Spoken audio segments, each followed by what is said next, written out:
میرے نبی سے پوچھا گیا یا رسول اللہ قیامت کب آئے گی؟ آپ نے فرمایا یہ تو اللہ کو پتہ ہے۔ نے کہا یا رسول اللہ کوئی نشانی بتا دیں۔ آپ نے فرمایا جب بچیاں ماؤں کو ذلیل کریں گی تو قیامت آ جائے۔ جب بیٹیاں ماؤں کے ساتھ بدتمیزی کریں گی اور ماؤں کو ذلیل کریں گی تو قیامت آ جائے گی۔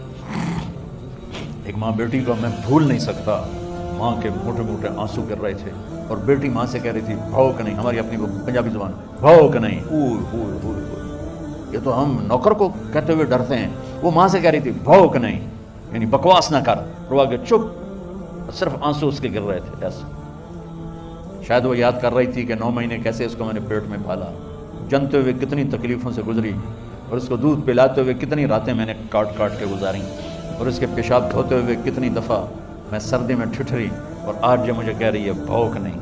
اس لیے میرے نبی نے فرمایا جس نے ماں باپ کو دکھ دیا، سنو غور سے بچوں سارے سنو، جس نے ماں باپ کو دکھ دیا اس پہ اللہ کی لعنت، اس پہ فرشتوں کی لعنت، اس پہ زمین آسمان کی لعنت، نہ ان کی نماز قبول ہے، نہ روزہ قبول ہے، نہ صدقہ قبول ہے۔ میرے نبی کی زندگی کا دوسرا روپ حقوق العباد، نماز حقوق اللہ میں آ جاتی ہے، میں حقوق العباد کی تھوڑی سی وضاحت کر رہا ہوں۔ ماں باپ زندہ ہیں تو دعا لے لو۔ والدین سے کہتا ہوں بچوں کو عزت دو، جہاں اولاد ماں باپ کے حقوق ہیں وہاں اولاد کے حقوق ہیں، اولاد کو عزت دو، اولاد کو عزت دو، اولاد کو عزت دو۔ بہت سی اولاد کی نافرمانی کا ذریعہ ماں باپ بن رہے ہیں، سختی کر کے، زبردستی کر کے، اور ٹھونس کر چیزیں نوکروں کی طرح سلوک کر کے۔ میرے نبی کے گھر میں جب بیٹی فاطمہ ملنے کے لیے آتی تھیں تو میرے نبی بیٹھے نہیں رہتے تھے، یا اب چیئر پہ بیٹھے ہوئے ہیں بی بی فاطمہ آ گئی، اب زمین پہ بیٹھے ہوئے ہیں بیٹی آ گئی، اب چارپائی پہ لیٹے ہوئے ہیں بیٹی آ گئی۔ میرے نبی کیا کرتے تھے؟ کھڑے ہو جاتے تھے، کھڑے ہو جاتے، ایک دم کھڑے ہو جاتے تھے، اور پھر کھڑے نہیں رہتے تھے، تیزی سے آگے بڑھتے تھے اور حضرت فاطمہ کا ہاتھ پکڑ لیتے۔ یہ والدین غور سے سنو، حضرت فاطمہ کا ہاتھ پکڑ لیتے تھے اور ہاتھ پکڑ کے مجھے دیکھو یوں بوسہ لیتے تھے، بیٹی کا بوسہ لیتے تھے، پھر ہاتھ چھوڑتے نہیں تھے، ہاتھ پکڑے پکڑے لاتے لاتے لاتے ان کو چارپائی پر پہلے بٹھاتے تھے پھر خود بیٹھتے تھے۔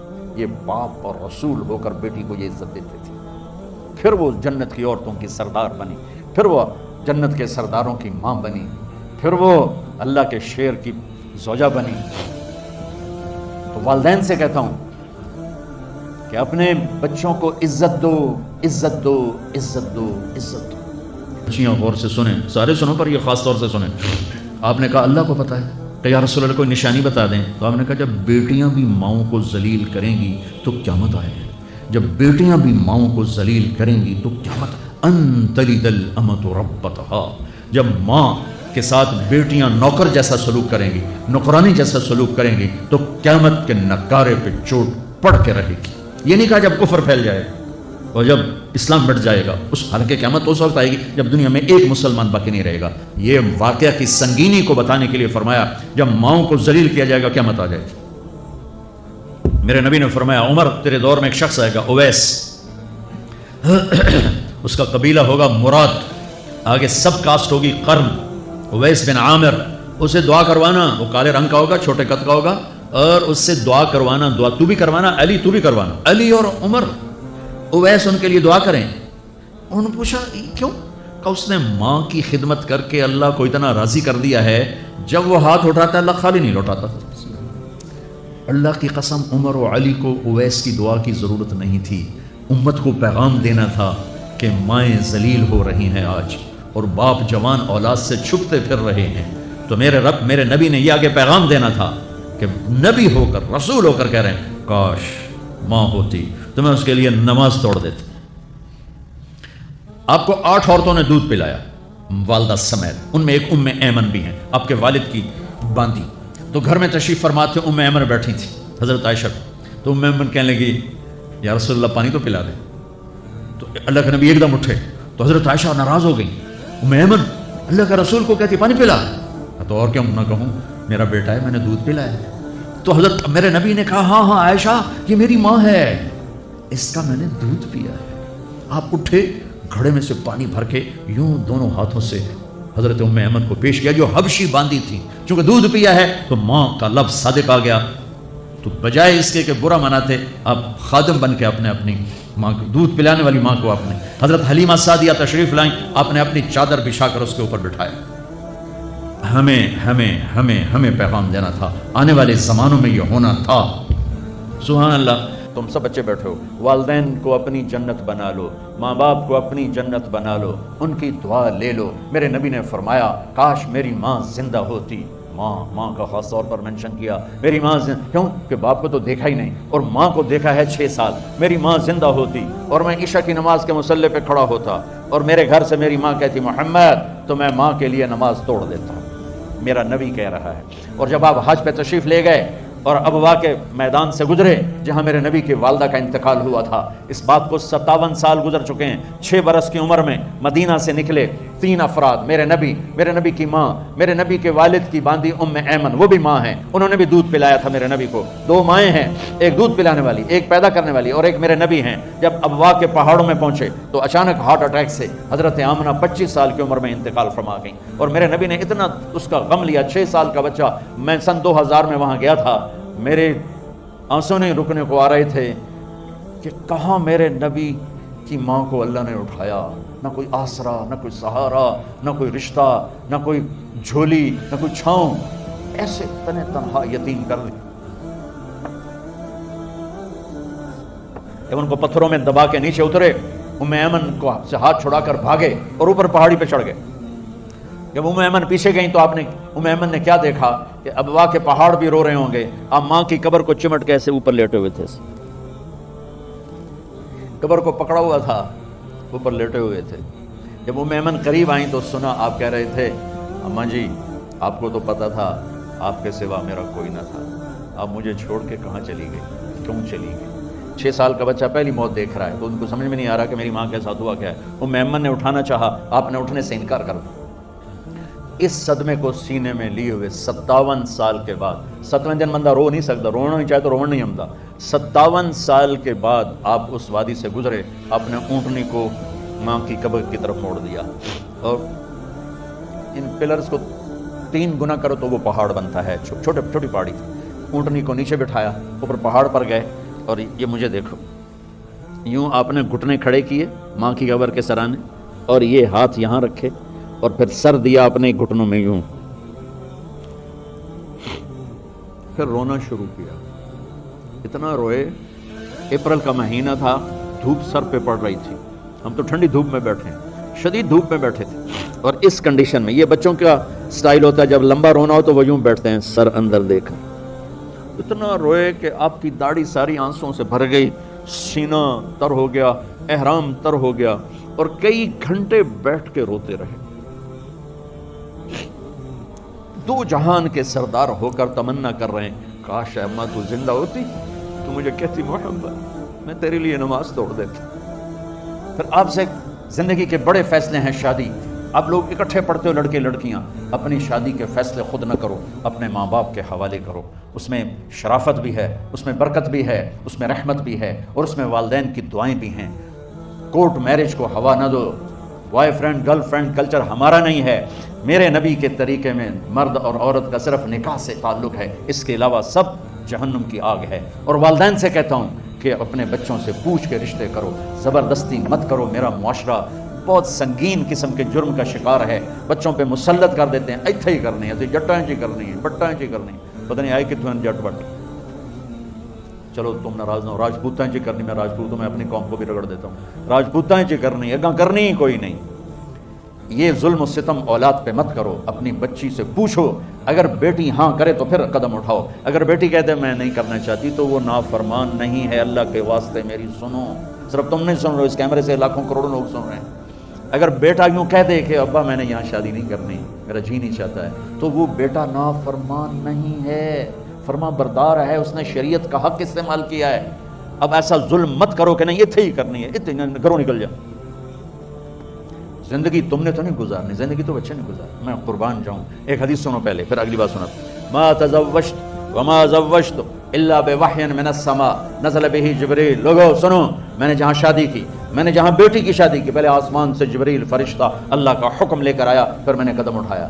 سمجھ گئے میری بات سمجھ گئے سارے؟ اب اگلی سنو۔ حضرت علی فاطمہ کا رشتہ لینے آ گئے، اور جبریل ان سے پہلے آ گئے کہ یا رسول اللہ فاطمہ علی کے لیے ہے۔ باپ محمد مصطفیٰ جیسا ہے، رشتہ مانگنے والا علی جیسا ہے اور بیٹی فاطمہ جیسی ہے. اور آپ پوچھتے ہیں علی کیسے آئے؟ اس شرم کی وجہ سے کچھ کہہ نہ سکے, چپ. آپ کو تو پتا تھا. آپ نے فرمایا فاطمہ کے رشتے کے لیے آئے ہو؟ کہا جی. تو جبریل تنال بیٹھا ہے کہ یا رسول اللہ اتھے ہی کرنا ہے. آپ نے ہاں نہیں کی, آپ نے کہا انشاءاللہ, اور یہ کہہ کر اٹھ گئے. انشاءاللہ نبی کا ہاں ہی ہوتا ہے, لیکن جبریل کے آنے کے باوجود اور اللہ کے کہنے کے باوجود میرے نبی کو بھی پتا ہے کہ یہ رشتہ یہاں کاتب تقدیر نے لکھ دیا ہے, لیکن امت کو سبق سکھانے کے لیے آپ گھر تشریف لے گئے. بیٹی فاطمہ کہ جی یا رسول اللہ. کہ علی کا رشتہ آیا ہے, میں ہاں کر دوں؟ سبحان. میں اپنے دیہاتی بچیوں پہ مجھے رونا آ کہ جنہیں پتہ ہی نہیں ہوتا سنو کہیں دنال بندے پہ جانور ہے یا انسان ہے. علی جیسا داماد, چلو علی کو چھوڑو, فاطمہ کو چھوڑو, جبریل آیا بیٹھا ہے, جبریل آیا بیٹھا ہے. اس کے بعد فاطمہ سے پوچھنے کی کیا بات ہے؟ جبریل آ کر کہہ رہا یا رسول اللہ, اللہ کہہ رہا ہے فاطمہ علی کے لیے ہے اور علی فاطمہ کے لیے ہے, اور پھر آپ کہتے ہیں بیٹی فاطمہ ہاں کر دو. ہماری تو آج کی بیٹیاں انکار نہیں کرتی, چپ کر کے گاں ماش طرح بن چھٹ دن کے لینا.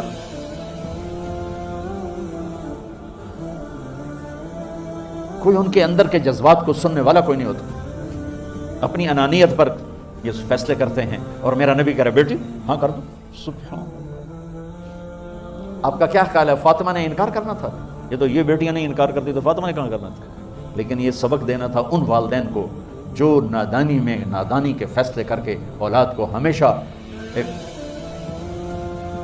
ٹھنڈی آگ میں دھکا دے دیتے ہیں.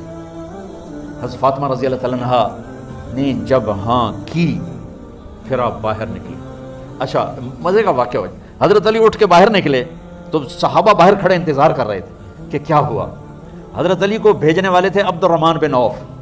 پہلے ابو بکر گئے تو آپ نے انکار کر دیا, عمر گئے رشتہ مانگا, آپ نے انکار کر دیا. عبد الرحمن بن عوف نے علی سے کہا آپ جائیں, آپ کا رشتہ رد نہیں ہوگا. کہنے لگے میرا تو ذاتی گھر بھی کوئی نہیں, مجھے کہاں سے رشتہ ملے گا, میں تو بالکل غریب ہوں. کہ نہیں تم جاؤ. تو واپس آتے انہوں نے عبد الرحمن بن عوف پہ چڑھائی کر دی. ویکھا ہے نا تو میں نے گلے آئی, انکار ہو گیا. تو صحابہ نے پوچھا کیا ہوا؟ کہا کچھ کہا ہی نہیں, چپ کر کے اٹھ گئے. تو عبد الرحمن بن عوف کہنے لگے کچھ بولے صحیح, تو بس اتنا کہا انشاءاللہ کا تو مبارک ہو, نبی کا انشاءاللہ ہاں ہوتا ہے. اچھا تو اتنے میں آپ باہر تشریف لے. کہا علی, کہا جی, کہا لو بلاؤ, لوگوں کو بلاؤ.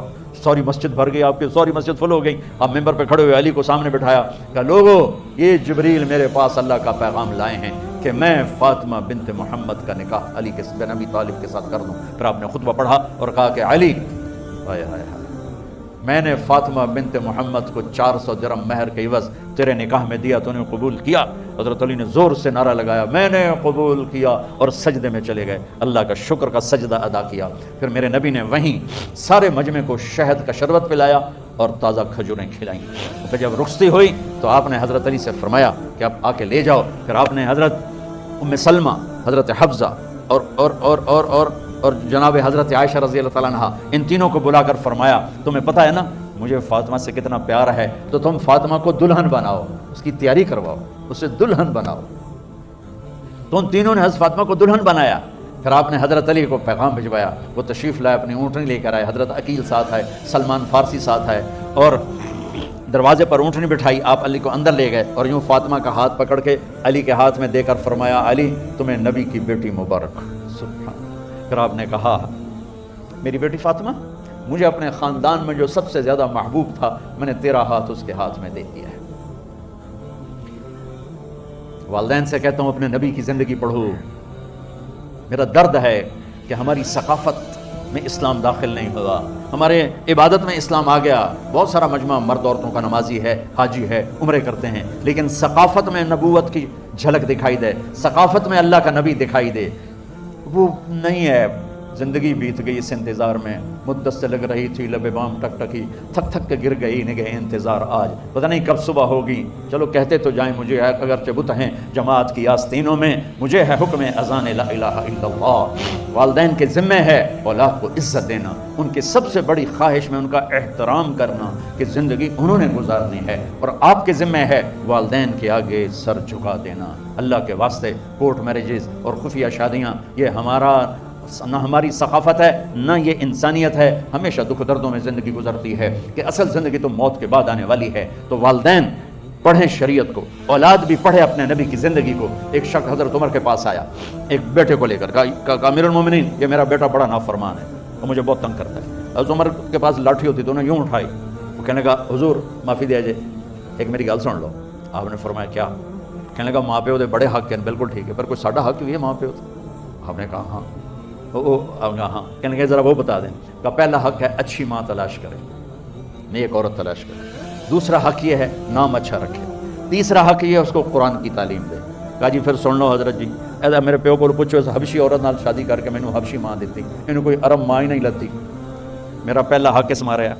دوسرا سن لو, اس نے میرا نام جولان رکھا ہے. جولان گندگی کے کیڑے کو کہتے, اس نے میرا نام جولان رکھا ہے. اور تری سن لو, اس آیت نے مینوں قرآن دی شکل نہیں وکھائی. حضرت عمر ہوئی سوٹا وہ سر تے پھیر دے کہ پہلے تیری مالش کراں پھر ایدی کر سا. تو آج کے والدین بھی اپنی اولاد کے بارے میں بہت بہت بہت غافل ہیں. اور اولاد کا بھی حال یہی ہے, چونکہ ماں کیا ہے, باپ کیا ہے, اولاد کیا ہے, یہ شریعت, یہ قرآن بتاتا ہے, یہ میرے نبی کی زندگی بتاتی ہے. امام ابو حنیفہ کا نام تو سب کو معلوم ہے نا. ایک اور عالم بتاتا ہوں, عبد الرحمن بن ابی لیلہ. ان میں علمی کھٹ پٹ تھی بہت زیادہ, آپس میں بنتی نہیں تھی. تو ابو حنیفہ جیسی ہستی جن کے کروڑوں فالوور آج ہیں, ان کی ماں کہتی نعمان یہ مسئلہ ہے جا کے عبد الرحمن سے پوچھ کے آ. زندگی میں ایک دفعہ نہیں کہا ماں جی میں اس کو بڑا عالم ہے میرے کو پوچھ لو. کہا اچھا ماں جی. اپنی چادر اٹھاتے اور پہنچ جاتے دروازے پہ دستک دے کے بھائی مجھے میری اماں نے بھیجا ہے, آپ اس پہ فتویٰ. حالانکہ ان کی اپنی رائے اس کے خلاف ہوتی تھی, لیکن ماں کے احترام میں جا کر ان سے مسئلہ پوچھتے جن سے روزانہ مناظرہ ہوتا تھا, روزانہ کھٹ پٹ ہوتی تھی علمی. ماں نے کہہ دیا جا کر ان سے پوچھ کے آتے تھے. اپنی اتنی بڑی علمی قدر و منزلت کو ایک طرف رکھ دیتے تھے, نہیں میری ماں نے مجھے کہا ہے. تو آپ سب نوجوان ہو, ماں باپ زندہ ہیں تو ان کی دعا لو.